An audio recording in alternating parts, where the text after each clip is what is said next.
Gold, trusted gold buyers. మీరు తాకట్టు పెట్టిన బంగారాన్ని విడిపించి ఈ రోజు ఉన్న మార్కెట్ ధరకు కొనబడను.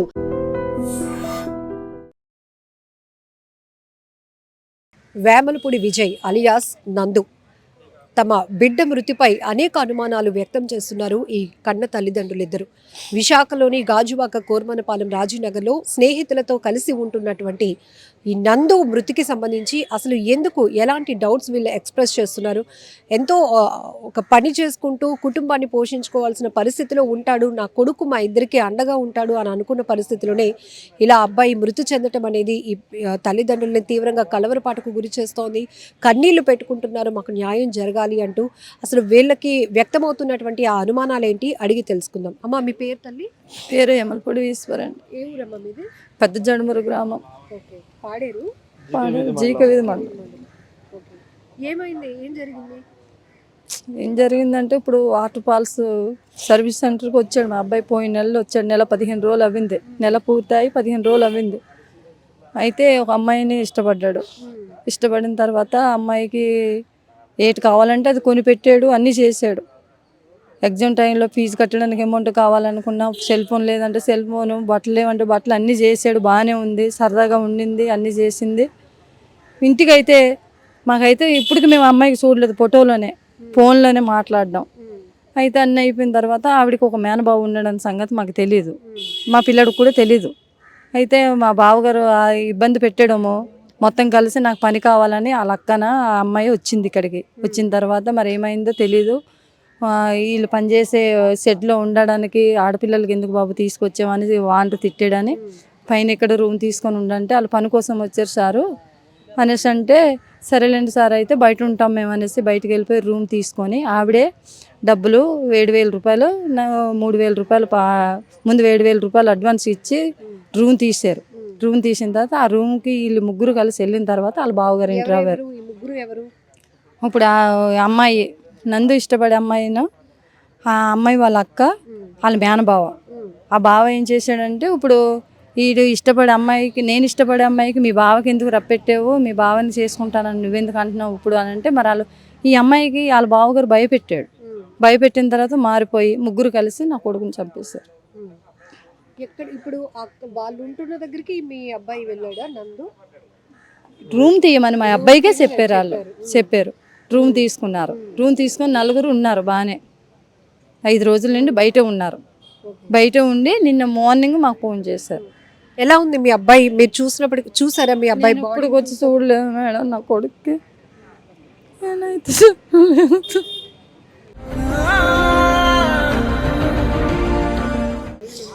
మెడ దగ్గర సున్నితో చుట్టేసినట్టు ఉందండి. మెడలోనే నల్లగా బ్లాక్ అయిపోయి ఉంది. తర్వాత లెఫ్ట్ సైడ్ ఛాతీ మీద గీతలు ఉన్నాయమ్మా, బ్లేడ్తో కోసినాయి. బ్లేడ్ తోటి బాగా రబ్ చేసినట్టు అయిపోయింది. అయితే నాకు ఈ విషయం నాకు ఎప్పుడు తెలియదమ్మా. పిల్లడు ఇప్పుడు 2-3 నెలల నుంచి మాకు పనికి వెళ్ళిపోతానని చెప్పేసి వైజాగ్ వచ్చారు. మా అమ్మగారు రాజీనగర్ రాసాలమ్మ కాలనీ, మా అమ్మగారు మా నాన్నగారు ఉంటారు. నేను ఏజెన్సీ ప్రాంతంలో ఉన్నాను మా మిస్సెస్ గారు చేసుకొని. అయితే నాకు ప్రజెంట్ 2 అబ్బాయిలమ్మ. 2 అబ్బాయిలు కూడా నాకు చేతికి వచ్చిన పిల్లలు. నాకు కష్టానికైనా దేనికైనా వాళ్ళు తప్ప నాకు ఎవరు లేరు. మీరు ఏజెన్సీలో ఉంటారు కదా, ఈ అబ్బాయి ఏం చెప్పి ఇక్కడికి వచ్చేసాడు సిటీ అంటే అమ్మ, ఊర్లో ఉంటే కుర్రోళ్ళతో అల్లరి చిల్లరగా తిరుగుతున్నాడని చెప్పేసి నేను ఒక రోజు తిట్టానమ్మ. తిట్టిన తర్వాత మా ఇక్కడికి వైజాగ్ అత్తమల్ల నానమ్మ వాళ్ళ ఇంటికి వచ్చేస్తుంటాడు. వచ్చిన తర్వాత సరదాగా ఇక్కడ ఉన్న ఫ్రెండ్స్ తోటి కూర్చుంటే వాళ్ళు అన్నారట, అదే ఇక్కడ ఖాళీగా ఉండడం కుదరదు, ఏదో పని ఉంటే చూసుకుందాం అని అంటే వెల్డింగ్ షాప్లోకి వెళ్తానన్నాడు. వెల్డింగ్ షాప్కి నాకు నచ్చదని చెప్పేసి వాటర్ ప్లాంటేషన్కి వెళ్ళిపోయాం. అయితే గత 2 నెలల నుంచి బాగానే డ్యూటీ చేసుకుంటున్నాడు, అంతా బాగుంది. ఈ అమ్మాయితో ఎఫ్ఐఆర్ ఎప్పుడయ్యిందో మాకు తెలదు. నాకు నిన్న ఉదయాన్న ఫోన్ చేసి మా పెద్ద అబ్బాయికి ఫోన్ చేసి అమ్మకు నాన్నకి ఫోన్ ఇవ్వంటే నాకు ఇచ్చారు. ఇచ్చిన తర్వాత మాట్లాడింది. ఏరా అన్నాను అంటే ఏడుస్తున్నాడు. ఏడుస్తుంటే ఏమైంది అన్న అంటే, నాకు భయం వేస్తుంది అన్న అన్నాడు. ఏం బాబు అన్నాను అంటే, లేదు నాన్న, ఆ అమ్మాయి నాకు ఇష్టపడట్లేదు, ఇష్టం లేదంటుంది, వాళ్ళ మేనభావము నాకు బెదిరిస్తున్నాడు అంది. బెదిరించటం ఏంట్రా, నీకెందుకు బెదిరిస్తారు, నువ్వేం సంవత్సరాల కొలది ఏం లవ్ చేయలేదు కదా, నువ్వు లవ్ చేసేవంటే పోనీ అలాగే అనుకుందాం, నిన్న కాక మొన్నే కదా నువ్వు పరిచయం అయ్యో. ఇప్పుడు ఈ అమ్మాయి ఎక్కడమ్మా, ఏ ఊరు? మా ఊరు పక్కన చింతపల్లి పక్కన అండి, పాడేరులో జీమాడుగులు అన్నవరం, అక్కడ లోతుగడ్డ అన్నవరం, లోతుగడ్డ అన్నవరం. లోతుగడ్డ అన్నవరం లోపల మా ఊరు.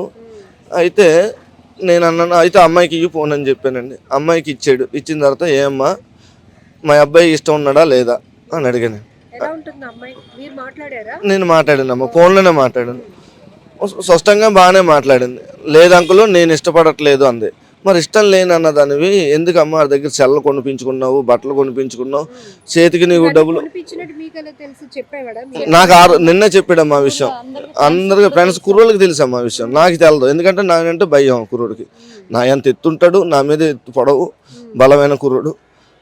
నాకు రాత్రి నిన్న చెప్పిన తర్వాత నిన్న ఉదయం 7:30 నుంచి 8:15-9 గంటల దాకా మాట్లాడాడమ్మా. మాట్లాడిన తర్వాత సరే అయితే నాన్న ఇష్టం లేదన్నది, ఆ అమ్మాయికి ఒకసారి ఫోన్ ఇవ్వు, ఆ అమ్మాయికి ఇస్తే మాట్లాడతాను అన్నాను. ఆ అమ్మాయితో మాట్లాడిన తర్వాత నేను ఇష్టం లేదంటలేదు అంకుల్, మీ అబ్బాయే బాగా నా మీద ఇది అయిపోతున్నాడు, నాకు చిన్నప్పటి నుంచి మా బావగారు ఉన్నారు నాకు. మరి అలాంటప్పుడు నువ్వెందుకు అమ్మ సెల్ కొనిపించుకున్నావు, డబ్బులు వేయించుకుంటున్నావు, బట్టలు కొనిపించుకుంటున్నావు, ఇది కరెక్ట్ కాదు కదా.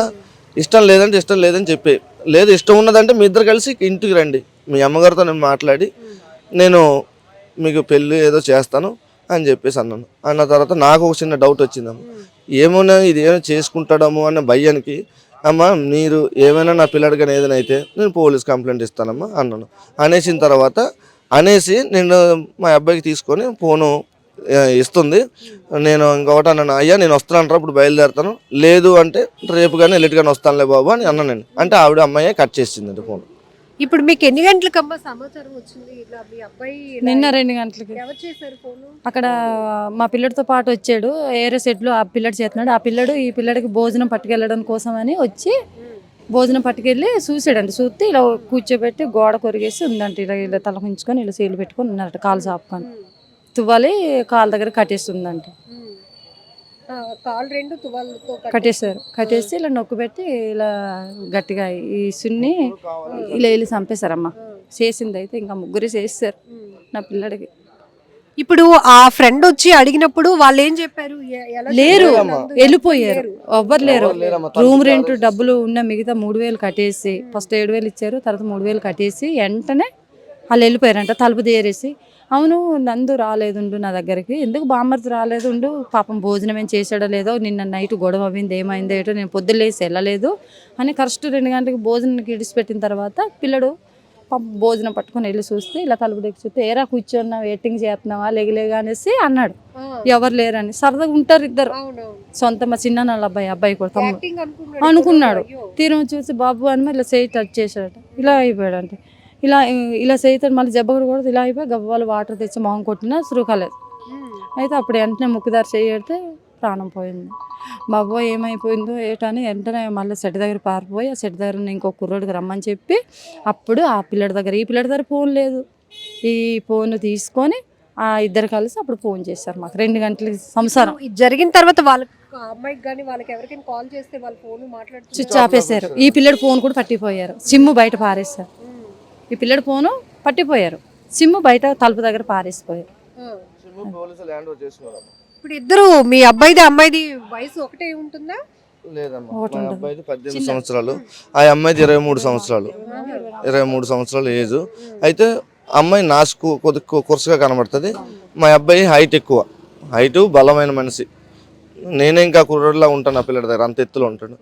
అమ్మ తల్లి, ఇప్పుడు కొడుకును పోగొట్టుకున్నటువంటి బాధలు మీరు ఉన్నారు, ఏం న్యాయం కోరుతున్నారు మీరు? మాకు ఏ న్యాయం అయినా సరే ప్రాణానికి ప్రాణం కావాలి సార్ మేడం, మాకు ప్రాణానికి ప్రాణం కావాలి. నా కోరిక అయితే అదే ఉంది, నాకు డబ్బు సహాయం వద్దు, ఈ సహాయం వద్దు, ఏ సహాయం వద్దు, నాకు ఆ ప్రాణానికి ప్రాణం.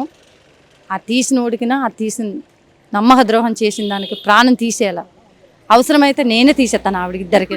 తల్లి మీరు చెప్పండి, ఇప్పుడు ఆ అమ్మాయి అంటుంది కదా నాకు ఇష్టం లేదు, మీ అబ్బాయి వెంట పడుతున్నాడు అని. ఇష్టం లేదు అన్న కారణం కూడా ఉంది మేడం, ఎందుకంటే ఇతను భయపెట్టాడు, బావగారు భయపెట్టిన రూపంగా ఆవిడ కొనిపించుకోకూడదు కదా, అది మళ్ళీ పని చూడు అనేసి బావగారిని అక్కగారిని ఇక్కడ తీసుకురాకూడదు కదా, రూమ్ చూడని చెప్పకూడదు కదండి. ఇలా చేశారంటే కావాలని రూమ్ తీయించి అన్ని చేసి వీళ్ళు 3 కలిసి చంపేద్దామని చేద్దామని వచ్చారు, ప్లాన్ ప్రకారంగా చేశారు మేడం. నాకైతే 2 వ్యక్తులు కావాలా, ఆ ఇద్దరు వాళ్ళ ముగ్గురు ఈ ఒక్కరితో వస్తే వాళ్ళిద్దరు కూడా వస్తారు. వాళ్ళ బావ వస్తాడు, వాళ్ళ అక్క వస్తుంది, ఆ పిల్ల కూడా వస్తుంది కదా. ఇచ్చారు, తీసుకున్నారు. ఇక్కడ నుండి మాకు జీకే వీధి ఎంటర్ అయింది అనుకో, జీకే వీధి నుండి అక్కడికి వెళ్తారు మేడం. వాళ్ళకి మేట్ అన్నది వస్తారు. మేము బాడీని తీసుకెళ్ళిన దాన సమాధి అయితే మేము చెయ్యం. డైరెక్ట్ అవసరం అయితే వాళ్ళ ఊరు తీసుకెళ్ళిపోయి వాళ్ళ ఇంటి ముందాల పెట్టి వాళ్ళకి పెడతాం. అమ్మాయి వాళ్ళ ఇంటి ముందు. నేనైతే అదే చేద్దాం అనుకుంటున్నాను మేడం. మళ్ళీ ఇలాంటివి ఈ మధ్య జరుగుతూనే ఉన్నాయి. మీరు కూడా తల్లిదండ్రులుగా బిడ్డను కోల్పోయిన బాధలో ఉన్నారు. ప్రేమ అది ఎలా ఎప్పుడు వస్తుందో తెలియదు. కొంతమంది సెటిల్ అయ్యి చక్కగా పెళ్లి చేసుకొని జీవితాన్ని రన్ చేస్తుంటే, కొంతమంది ఆ పేరుతోని మోసపోతున్నారు. అందులో మీ అబ్బాయి ఒకడు ఇప్పుడు ఏకంగా ప్రాణాలే పోయాయి. ఇప్పుడు సపోజ్ ఉదాహరణంగా అబ్బాయిని ప్రేమించారు మీరు, మీ బావగారు ఉన్నారన్న సంగతి అబ్బాయికి తెలియదు. అబ్బాయి వల్ల మీరు ఎంతో సుఖపడ్డారు.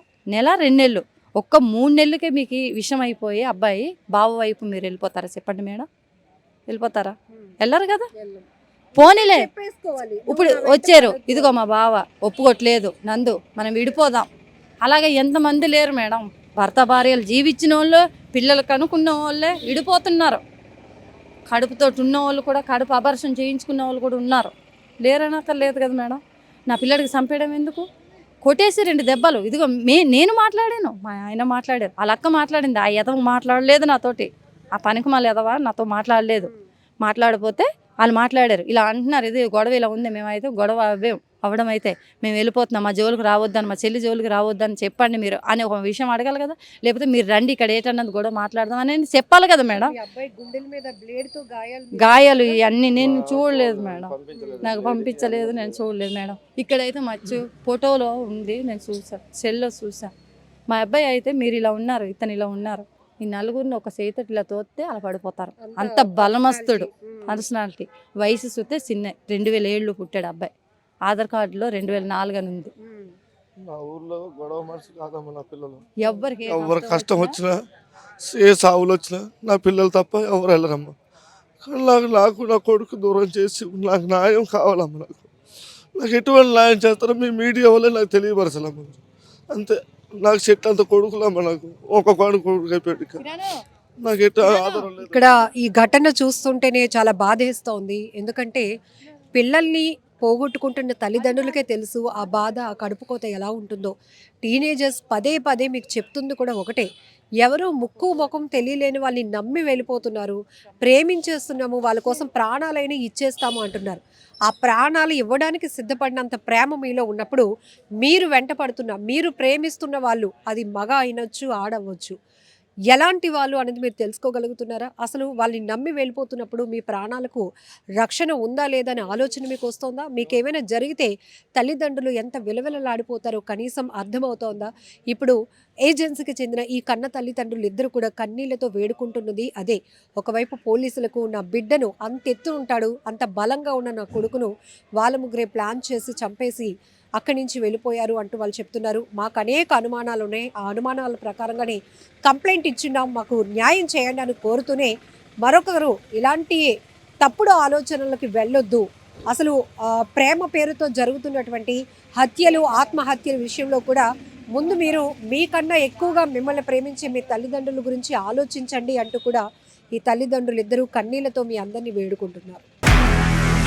నిజంగా ప్రస్తుతం ఉన్నటువంటి సమాజం దేనికి ప్రయారిటీ ఇస్తుంది? ఆర్థిక సంబంధాల చుట్టూ మాత్రమే తిరుగుతుంది. మళ్ళీ ఎన్నికలంగానే చాలా విరక్తి కలుగుతాను. మంచి అనిపిస్తుంది కదా, లేడీస్ కూడా ఛాలెంజింగ్ జాబ్స్ చేసినప్పుడు చాలా బాగుంటది. ట్రాఫిక్ అసిస్టెంట్స్ గా నియమించిన ట్రాన్స్జెండర్స్ అందరితో సాల్యూట్ చేయించుకుంటున్నారు. ఫుడ్ డెలివరీ ఇవ్వటానికి వెళ్ళినటువంటి డెలివరీ బాయ్ అనిల్ పై కళ్ళ ముందు